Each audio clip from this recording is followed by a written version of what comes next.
ವಾಣಿ date 27/7/2026. ಪ್ರಾತಃ ಮುರಳಿ. ಓಂ ಶಾಂತಿ. ಬಾಪ್ ದಾದಾ ಮಧುಬನ. ಮಧುರ ಮಕ್ಕಳೇ, ತಂದೆಯು ಹೇಳುತ್ತಾರೆ, ಮಧುರ ಮುದ್ದಾದ ಮಕ್ಕಳೇ, ಶರೀರ ನಿರ್ವಹಣೆಗಾಗಿ ಉದ್ಯೋಗ ವ್ಯವಹಾರವನ್ನಂತೂ ಮಾಡಲೇಬೇಕು.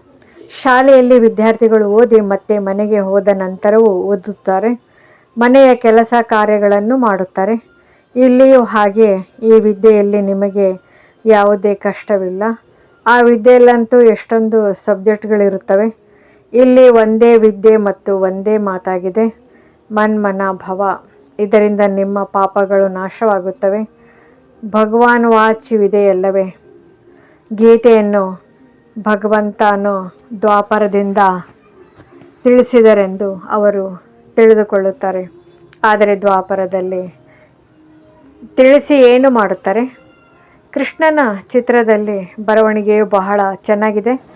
ಈ ಯುದ್ಧವಂತೂ ಒಂದು ನಿಮಿತ್ತವಾಗಿದೆ. ಇದರಲ್ಲಿ ಎಲ್ಲರೂ ಮರಣ ಹೊಂದುವರು. ಆಗಲೇ ಹಿಂತಿರುಗಿ ಮುಕ್ತಿ ಜೀವನ್ಮುಕ್ತಿಯಲ್ಲಿ ಹೋಗಲು ಸಾಧ್ಯ. ಅದರಲ್ಲಿಯೂ ಕೇವಲ ಯುದ್ಧದಿಂದಲೇ ಸಾಯುವರೆ. ಅನೇಕ ಪ್ರಕಾರದ ಪ್ರಾಕೃತಿಕ ವಿಕೋಪಗಳು ಆಗುತ್ತವೆ. ಮಕ್ಕಳಿಗೆ ಯಾವುದೇ ದುಃಖವಾಗಬಾರದು. ಹೇಗೆ ಮನುಷ್ಯರಿಂದ ಹೃದಯಘಾತವಾದರೆ ಅದರಲ್ಲಿ ಯಾವುದೇ ದುಃಖವಾಗುವುದಿಲ್ಲ. ಮೃತ್ಯು ಬರುವುದಾದರೆ ಹೀಗೆ ಬರಬೇಕು. ಕುಳಿತಿದ್ದಂತೆಯೇ ಹೃದಯಘಾತವಾದರೆ ಸಮಾಪ್ತಿಯಾಗುವರು. ವೈದ್ಯರು ಬರುವಷ್ಟರಲ್ಲಿ ಆತ್ಮವು ಹೊರಟು ಹೋಗುತ್ತದೆ. ಈಗಂತೂ ಎಲ್ಲರ ಮೃತ್ಯುವಾಗುವುದು. ಅಂತಿಮದಲ್ಲಿ ಆಸ್ಪತ್ರೆಗಳಾಗಲಿ, ವೈದ್ಯರಾಗಲಿ, ಕ್ರಿಯಾಕರ್ಮ ಮಾಡುವವರಾಗಲಿ ಯಾರೂ ಇರುವುದಿಲ್ಲ. ಎಲ್ಲರ ಪ್ರಾಣಗಳು ತನುವಿನಿಂದ ಹೊರಟು ಹೋಗುತ್ತವೆ. ಬೆಂಕಿಯ ಮಳೆ ಸುರಿಯುತ್ತದೆ.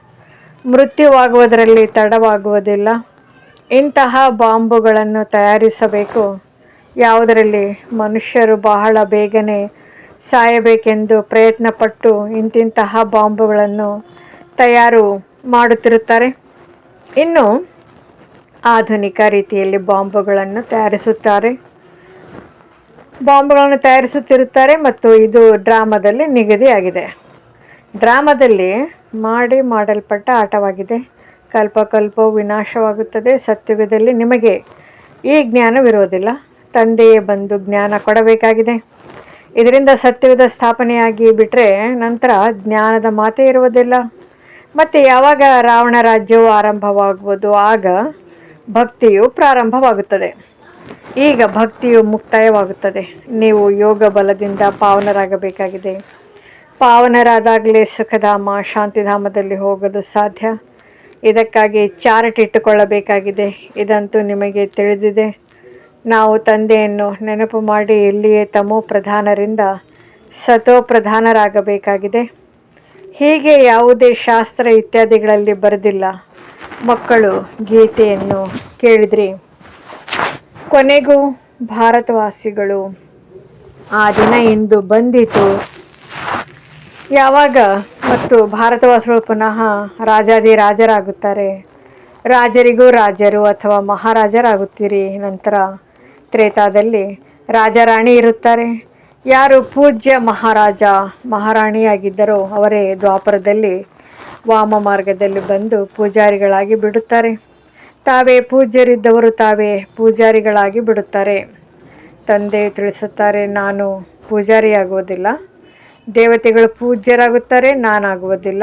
ಪೂಜಾರಿಯೂ ಆಗುವುದಿಲ್ಲ.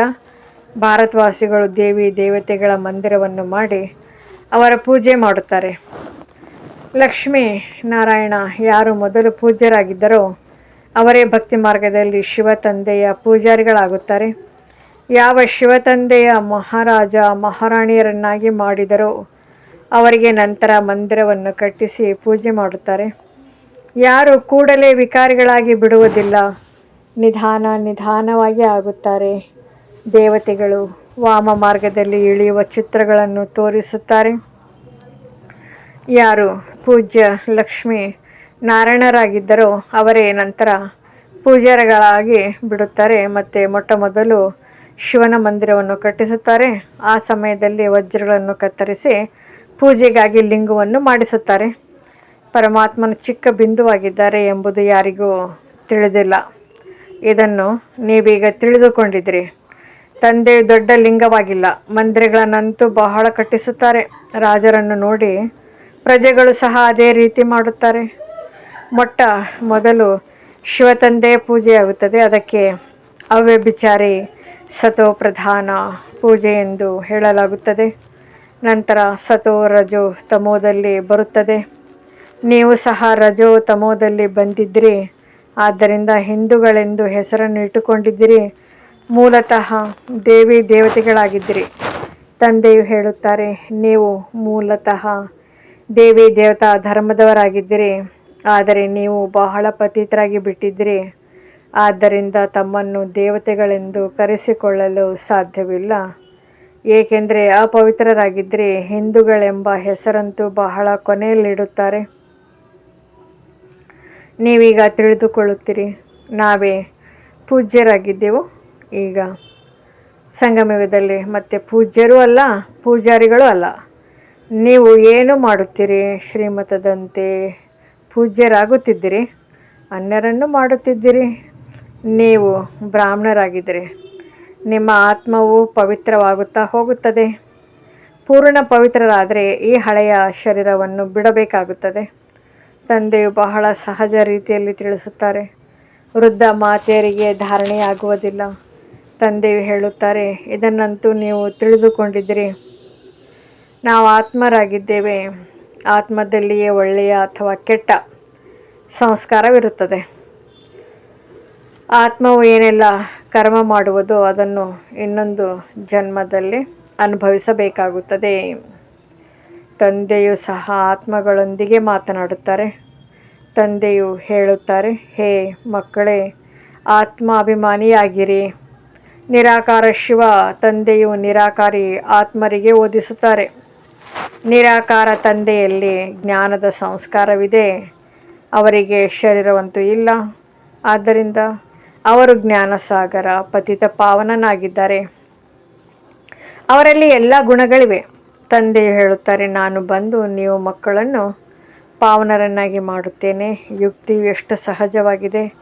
ಒಂದೇ ಅಕ್ಷರವಾಗಿದೆ, ಮನ್ಮನಾಭವ. ನನ್ನನ್ನೊಬ್ಬನನ್ನೇ ನೆನಪು ಮಾಡಿರಿ. ನೆನಪಿನಿಂದಲೇ ನಿಮ್ಮ ವಿಕರ್ಮಗಳು ವಿನಾಶವಾಗುತ್ತವೆ. ಇದನ್ನು ಸಹ ತಿಳಿದುಕೊಂಡಿದ್ದರೆ ನಾವೀಗ ಬ್ರಾಹ್ಮಣರಾಗಿದ್ದೇವೆ. ನಂತರ ಸೂರ್ಯವಂಶಿ, ಚಂದ್ರವಂಶಿ, ವೈಶ್ಯ, ಶೂದ್ರವಂಶೀಯರಾಗುತ್ತೇವೆ. ನಾವೇ ಈ 84 ಜನ್ಮಗಳ ಚಕ್ರದಲ್ಲಿ ಬರುತ್ತೇವೆ. ಮೇಲಿನಿಂದ ಕೆಳಗಿಳಿದಾಗ ಮತ್ತೆ ತಂದೆಯು ಬರುತ್ತಾರೆ. ಈ ಸೃಷ್ಟಿ ಚಕ್ರವು ಸುತ್ತುತ್ತಾ ಇರುತ್ತದೆ. ಈ ಸೃಷ್ಟಿಯು ಹಳೆಯದಾದಾಗ ಪುನಃ ಹೊಸದನ್ನಾಗಿ ಮಾಡಲು ತಂದೆಯು ಬರುತ್ತಾರೆ. ಇದಂತೂ ಬುದ್ಧಿಯಲ್ಲಿ ಕುಳಿತುಕೊಳ್ಳುತ್ತದೆಯಲ್ಲವೇ? ಈ ಚಕ್ರವು ಬುದ್ಧಿಯಲ್ಲಿ ತಿರುಗಬೇಕಾಗಿದೆ. ನೀವೀಗ ಸ್ವದರ್ಶನ ಚಕ್ರಧಾರಿಗಳಾಗುತ್ತೀರಿ. ಯಾವುದರಿಂದ ಮತ್ತೆ ಹೋಗಿ ಚಕ್ರವರ್ತಿ ರಾಜರಾಗುತ್ತೀರಿ. ಒಳ್ಳೆಯದು. ಮಧುರಾತಿ ಮಧುರ ಆಗಲಿ ಹೋಗಿ ಮರಳಿ ಸಿಕ್ಕಿರುವ ಮಕ್ಕಳ ಪ್ರತಿ ಮಾತಾ ಪಿತಾ ಬಾಬ್ದಾದರವರ ನೆನಪು, ಪ್ರೀತಿ ಹಾಗೂ ಸುಪ್ರಭಾತ. ಆತ್ಮಿಕ ಮಕ್ಕಳಿಗೆ ಆತ್ಮಿಕ ತಂದೆಯ ನಮಸ್ತೆ. ಧಾರಣೆಗಾಗಿ ಮುಖ್ಯ ಸಾರ. ಶ್ರೀಮತದ ಅನುಸಾರ ಪೂಜ್ಯರಾಗಬೇಕಾಗಿದೆ. ಆತ್ಮದಲ್ಲಿ ಯಾವ ಕೆಟ್ಟ ಸಂಸ್ಕಾರವು ಬಂದು ಬಿಟ್ಟಿದೆಯೋ ಅದನ್ನು ಜ್ಞಾನ ಯೋಗದಿಂದ ಸಮಾಪ್ತಿ ಮಾಡಬೇಕಾಗಿದೆ. ಸಂಪೂರ್ಣ ನಿರ್ವಿಕಾರಿಗಳಾಗಬೇಕಾಗಿದೆ. ಶರೀರ ನಿರ್ವಹಣೆಗಾಗಿ ಕರ್ಮ ಮಾಡುತ್ತಲೂ ವಿದ್ಯೆಯನ್ನು ಓದಬೇಕು ಹಾಗೂ ಓದಿಸಬೇಕಾಗಿದೆ. ಯೋಗ ಬಲದಿಂದ ಪಾವನರಾಗಿ ರಾಜ್ಯ ಪದವಿಯನ್ನು ಪಡೆಯಬೇಕಾಗಿದೆ. ವರದಾನ: ತಮ್ಮ ಶ್ರೇಷ್ಠ ಸ್ಥಿತಿಯ ಮೂಲಕ ತಮ್ಮ ಮುಂದೆ ಮಾಯೆಯನ್ನು ಬಾಗಿಸುವಂತಹ ಶ್ರೇಷ್ಠ ಪದವಿಯ ಅಧಿಕಾರಿ ಭವ. ಮಹಾನ್ ಆತ್ಮರೆಂದಿಗೂ ಯಾರ ಮುಂದೆಯೂ ಬಾಗುವುದಿಲ್ಲ. ಅವರ ಮುಂದೆ ಎಲ್ಲರೂ ಬಾಗುವರು. ಹಾಗೆ ತಾವು ತಂದೆಯಿಂದ ಆಯ್ಕೆಯಾಗಿರುವ ಸರ್ವಶ್ರೇಷ್ಠ ಆತ್ಮರು ತಾವೆಲ್ಲಿಯೂ ಯಾವುದೇ ಪರಿಸ್ಥಿತಿಯಲ್ಲಿಯೂ ಅಥವಾ ಮಾಯೆಯ ಭಿನ್ನ ಭಿನ್ನವಾದ ಆಕರ್ಷಣೆಗೊಳಿಸುವ ರೂಪಗಳಲ್ಲಿ ತಮ್ಮನ್ನು ಭಾಗಿಸಲು ಸಾಧ್ಯವಿಲ್ಲ. ಈಗಿನಿಂದ ಸದಾ ಭಾಗಿಸುವಂತಹ ಸ್ಥಿತಿಯಲ್ಲಿ ಸ್ಥಿತರಾಗಿ ಇರುತ್ತೀರೆಂದರೆ ಶ್ರೇಷ್ಠ ಪದವಿಯ ಅಧಿಕಾರವು ಪ್ರಾಪ್ತಿಯಾಗುವುದು. ಇಂತಹ ಆತ್ಮರ ಮುಂದೆ ಸತ್ಯುಗದಲ್ಲಿಯೂ ಪ್ರಜೆಗಳು ಸ್ವಮಾನದಿಂದ ಬಾಗುವರು, ಹಾಗೂ ದ್ವಾಪರದಲ್ಲಿ ತಮ್ಮ ನೆನಪಾರ್ಥದ ಮುಂದೆ ಭಕ್ತರು ಬಾಗುತ್ತಾ ಇರುತ್ತಾರೆ. ನಮಸ್ಕರಿಸುವುದು. ಸ್ಲೋಗನ್: ಕರ್ಮದ ಸಮಯದಲ್ಲಿ ಯೋಗದ ಸಮತೋಲನವು ಪರಿಪಕ್ವವಾಗಿ ಇದ್ರೆ ಹೇಳಲಾಗುತ್ತದೆ ಕರ್ಮ ಯೋಗಿ. ಈಗ ಅವ್ಯಕ್ತ ಸೂಚನೆ: ಜ್ವಾಲಾ ಸ್ವರೂಪ ಸ್ಥಿತಿಯಲ್ಲಿರುತ್ತ ಶಕ್ತಿಶಾಲಿ ನೆನಪಿನ ಅನುಭವ ಮಾಡಿ. ಕೆಲ ಮಕ್ಕಳು ಹೇಳುತ್ತಾರೆ, ಯಾವಾಗ ಯೋಗದಲ್ಲಿ ಕುಳಿತುಕೊಳ್ಳುತ್ತೀರಿ ಆಗ ಆತ್ಮ ಅಭಿಮಾನಿಯಾಗುವ ಬದಲು ಸೇವೆ ನೆನಪು ಬರುತ್ತದೆ. ಆದರೆ ಹೀಗೆ ಆಗಬಾರದು, ಏಕೆಂದರೆ ಅಂತಿಮ ಸಮಯದಲ್ಲಿ ಒಂದು ವೇಳೆ ಅಶರೀರಿಯಾಗುವ ಬದಲಾಗಿ ಸೇವೆಯ ಸಂಕಲ್ಪ ಬಂದರೂ ಸಹ ಸೆಕೆಂಡಿನ ಪೇಪರ್ನಲ್ಲಿ ಫೇಲ್ ಅಂದರೆ ನಾಪಾಸ್ ಆಗಿ ಬಿಡುವಿರಿ. ಆ ಸಮಯದಲ್ಲಿ ತಂದೆಯ ನಿರಾಕಾರಿ, ನಿರ್ವಿಕಾರಿ, ನಿರಹಂಕಾರಿ ಬಿಟ್ಟರೆ ಬೇರೆ ಏನೂ ನೆನಪು ಬರಬಾರ್ದು. ಸೇವೆಯಲ್ಲಿ ನಂತರವೂ ಸಾಕಾರದಲ್ಲಿ ಬಂದು ಬಿಡುತ್ತೀರಿ. ಆ ಸಮಯ ಏನು ಬೇಕೋ ಆ ಸ್ಥಿತಿಯಲ್ಲಿ ಇರಲಿಲ್ಲವೆಂದರೆ ಮೋಸ ಹೋಗುತ್ತೀರಿ. ಓಂ ಶಾಂತಿ. ಓಂ ನಮಃ ಶಿವಾಯ.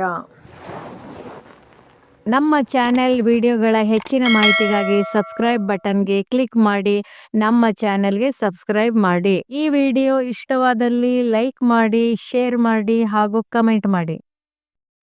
ನಮ್ಮ ಚಾನಲಿನ ವಿಡಿಯೋ ನೋಟಿಫಿಕೇಷನ್ಗಾಗಿ ನಮ್ಮ ಚಾನಲನ್ನು ಸಬ್ಸ್ಕ್ರೈಬ್ ಮಾಡಿ. ತಮಗೆ ಮುರಳಿಯ ವಿಡಿಯೋಗಳ ನೋಟಿಫಿಕೇಷನ್, ಯೋಗದ ವಿಡಿಯೋಗಳ ನೋಟಿಫಿಕೇಷನ್ ಸಿಗ್ತಾ ಇರುತ್ತದೆ. ಲೈಕ್ ಮಾಡಿ, ಶೇರ್ ಮಾಡಿ, ಕಮೆಂಟ್ ಮಾಡಿ, ಸಬ್ಸ್ಕ್ರೈಬ್ ಮಾಡಿ, ಕಮೆಂಟ್ ಮಾಡಿ.